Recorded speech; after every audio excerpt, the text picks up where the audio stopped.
G'day ladies and gentlemen, welcome back to the YouTube channel. How are we all doing on this cold evening? Now, it's getting into winter in Australia.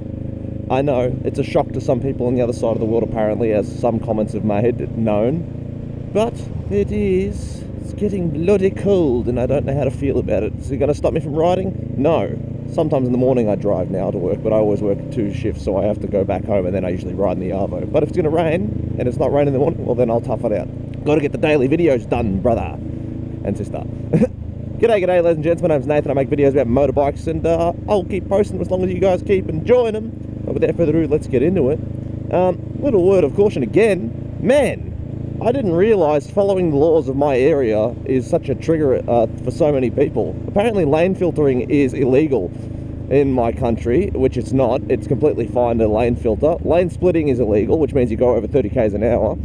But there are so many, not everyone, because I have a lot of viewers from other countries, but there's a lot of American viewers who seem to think that the rules of their state apply to the world, and therefore I'm a terrible rider because I'm following the rules. Newsflash, ladies and gentlemen, every country has different rules and laws, and just because I'm doing something that you can't, too bad. I'm allowed to do what I'm doing, and if you don't like it, wah. You know what I mean? I've never been so told off over doing nothing wrong, and it's making me chuckle. But like I said last time, viewer interaction is up.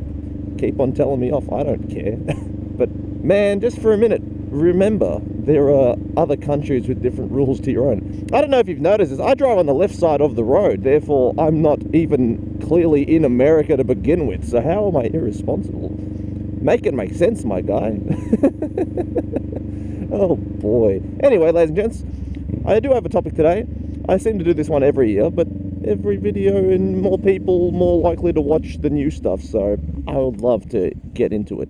And that is that as we are approaching the winter months, the colder months, it is time to prepare yourself for the temperatures.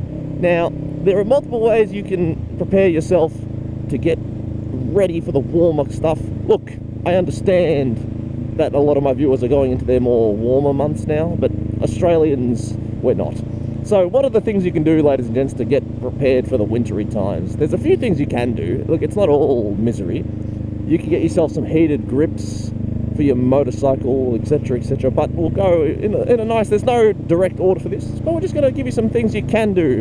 And one of the cheapest things you can do is chuck an extra hoodie under your biker gear. I always do this in winter. I've got my little Sergeant Wombat merch on right now, and if you guys want to pick up your own hoodie, they've been updated to have a chocolate milk wombat under the on the left sleeve. So available in the description. You can go to our website and buy yourself a cheeky hoodie. They're very, very warm. Anyway, chuck an extra hoodie on. You could, in theory, chuck an extra pair of pants under your riding pants. I've done this before, but my riding pants tend to be warm enough, so I don't really do that one. But get yourself a hoodie or another jumper of some kind and just shove it under your biker jacket. Now, if you have a really, really tight jacket as it is, it might be a little bit annoying to do such a thing. Beamer making beamer noises. Seriously, it's amazing what one little simple thing like that will help you, because as long as your core is warm, your body tends to warm up as well. So I'm a big fan of the simple fix of just chucking a hoodie on under your bike jacket, and boy oh boy, what a difference it makes to you. It feels a lot better than just freezing, because bikes in winter get cold. If you have an air-cooled Harley or an air-cooled Indian or one of those Ducatis, it's probably one of the good times to do it because they're nice and toasty. So I can absolutely understand the joys of riding a Ducati in winter, dude. Oh, having a toaster between your legs when it's 1 degree outside, fantastic. Oh, but no, my Honda Rebel really doesn't feel hot unless it's 36 degrees outside, Celsius, not Fahrenheit. And that's the only time I think I've ever really felt the Honda Rebel have any temperature on it, because I don't know, the way the engine is and the way it's positioned, it just does not get hot. At least I've never felt it, so I love it, man. An extremely underrated thing that a lot of people don't think about when riding a bike is their feet. Now, wearing the right shoes definitely does help insulate you against some of this cold, but heated soles for your boots, or just a hand warmer you can shove in your shoes, a goated little thing you can add into your repertoire. Now, I don't do this myself because it doesn't get cold enough for me to care about such things, but heated soles sound fantastic. It's like heated gloves, which are also a great thing to do, but heated soles can make a huge difference. As long as your extremities are also warm and your core is warm, life is good. You're not going to feel that cold biting you. A neck gaiter is a very good little pick that a lot of people seem to do, but not enough, because when it's really cold and hitting you on the neck, I can assure you, it don't feel fantastic. You can also pick up a neck gaiter from Sergeant Wombat's merch store. Look at me, plugging things. But yeah, so a neck gaiter makes a difference. I know one of you lovely people have bought one so far. I can see who orders it. You all asked for stickers and not a single person bought one. That's right. Don't think I didn't notice. I don't really care. But the stickers are good. My one on my helmet's been on there in the rain, shine and that, and it still looks brand new, so I'm pretty happy with how that goes. But yes, neck gaiters, fantastic addition. You can get yourself like electric jackets where you press a button, it turns on a little, it's almost like an electric blanket, but in your jacket, man. And honestly, fantastic. Oh no, Americans, don't yell at me, I'm about to filter. I'm following the rules of Australia. Electric jackets, dude. Oh, underrated as hell. Electric gloves, also fantastic. Now, you can get electric gloves that plug into your bike itself. Now, they're not horrible. I just wouldn't recommend it, because if in the case of an accident, you are attached to your bike at one point, so you're probably going to yank something out and do some damage to something more than the accident already will. Or you might just forget about them and yank something off the bike, you know what I mean? Because they sort of just like have a wire that runs into it. Now, it works. You don't have to worry about charging them, but I'm not a fan of it personally. No, thank you very much. But that's just me, alright? I don't like it. Electric gloves, I mean, if you forget to charge them, they're still going to be warm, but I would much rather have electric gloves than the alternative, dude, because I think it's just a superior choice to have something I can take off the bike, charge, and everything. A hearse. Don't see many of those around. A white lady funeral. Is this an omen? Better not be. I can't afford to do that right now. But heated grips are more expensive to do with a mod. Sometimes they're still probably cheaper than a pair of heated gloves. Honestly, heated gloves go for like $600. Heated grips you can probably pick up for like $150, $200 for some aftermarket ones. If you're buying on-brand ones like Ducati or BMW, maybe a bit more, but it's still probably cheaper than a pair of heated gloves. Definitely, man, people do not pay attention to the lights. Unbelievable. Now, they're not imperative to do it like as a mod, because look, heated grips are great, but you're still cold, like, cold on the outside of your hands. But I would much rather be cold on the outside of my hands and have warm inside of my hands than just cold in general. A nifty little trick is after you've been riding for a few minutes, you can actually just rest a hand where the engine goes, and that'll warm up. Especially at a set of lights, I always like to rest my hand on the engine almost. I have actually rested my hands on the exhaust, but it depends on your gloves. If you have textile gloves, I wouldn't recommend it. You might melt them. But if you have like leather ones that aren't really oily and treated, you can probably put them on there. Investing in a really good set of winter gloves. These ones are good, but they're a bit old now and they've got a bit of holes in them, so they're not as insulative as they could be. And I can definitely tell you that I feel it. And I notice it a lot more now than I used to. But also, I have another pair of gloves which are better, but the gauntlet part that goes over the sleeve isn't quite large enough, so the wind often gets in because it just pops off my sleeve just that little bit.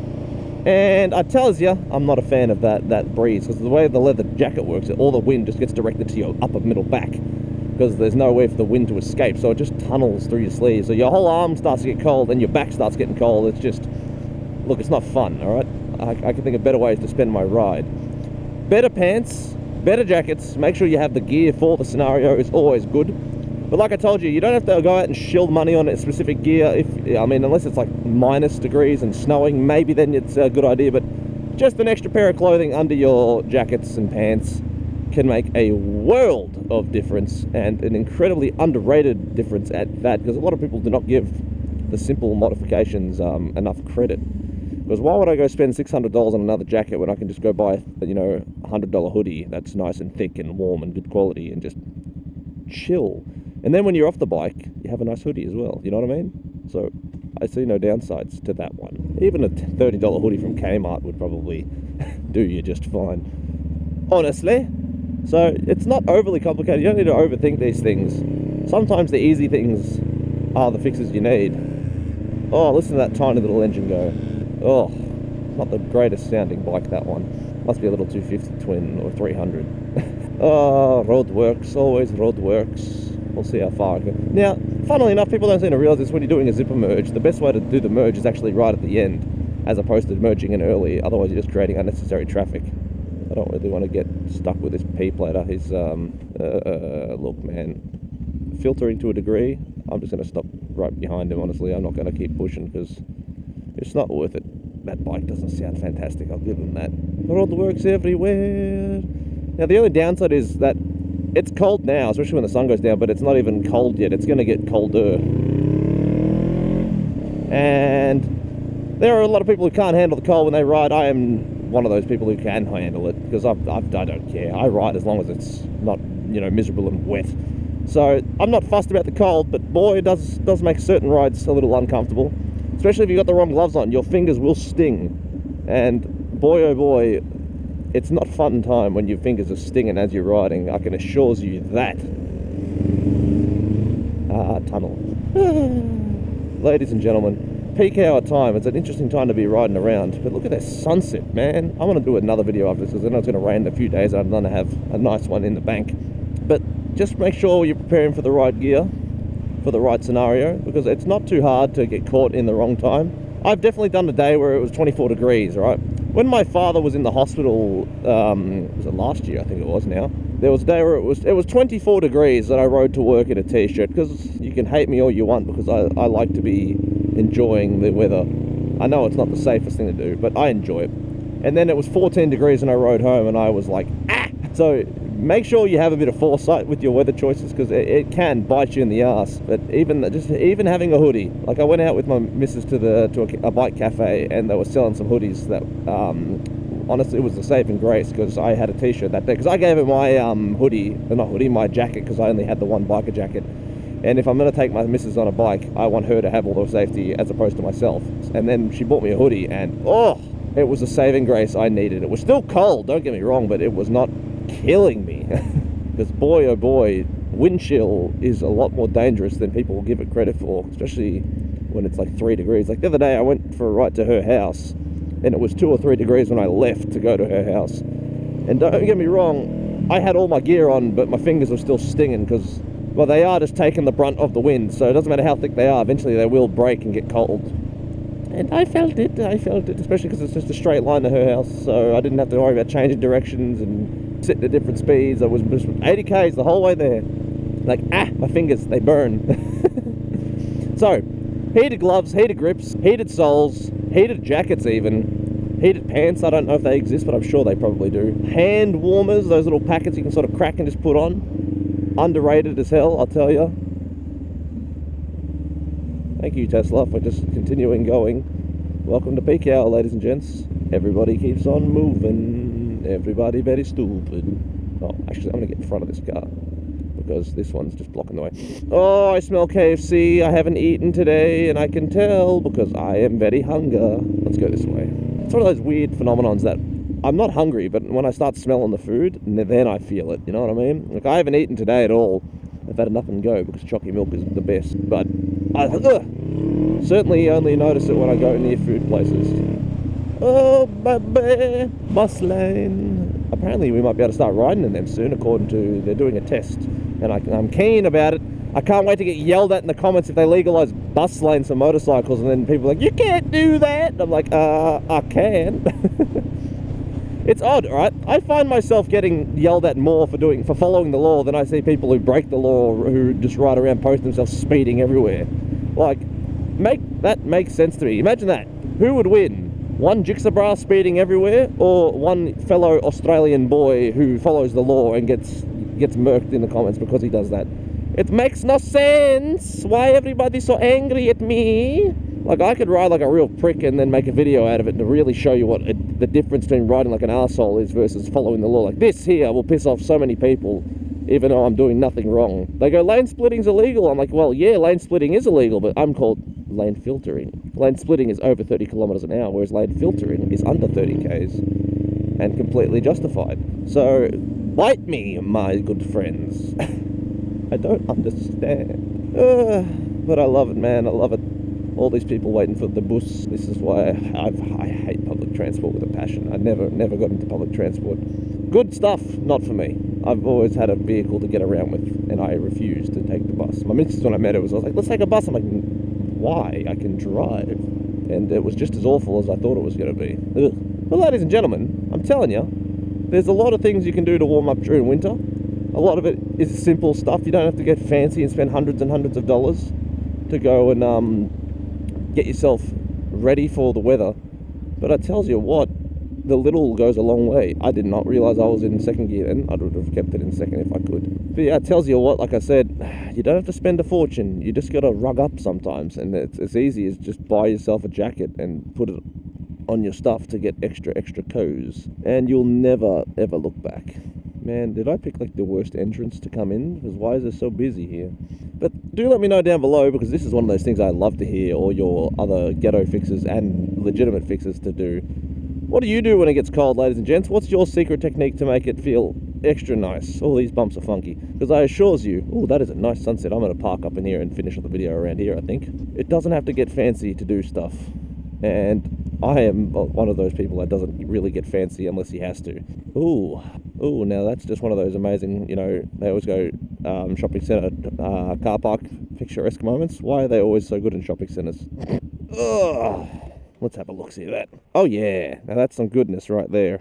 But yeah, ladies and gents, like I said, heated grips, heated gloves, heated jackets, pants, soles, hand warmers, heated gloves that plug into the bike, rugging up.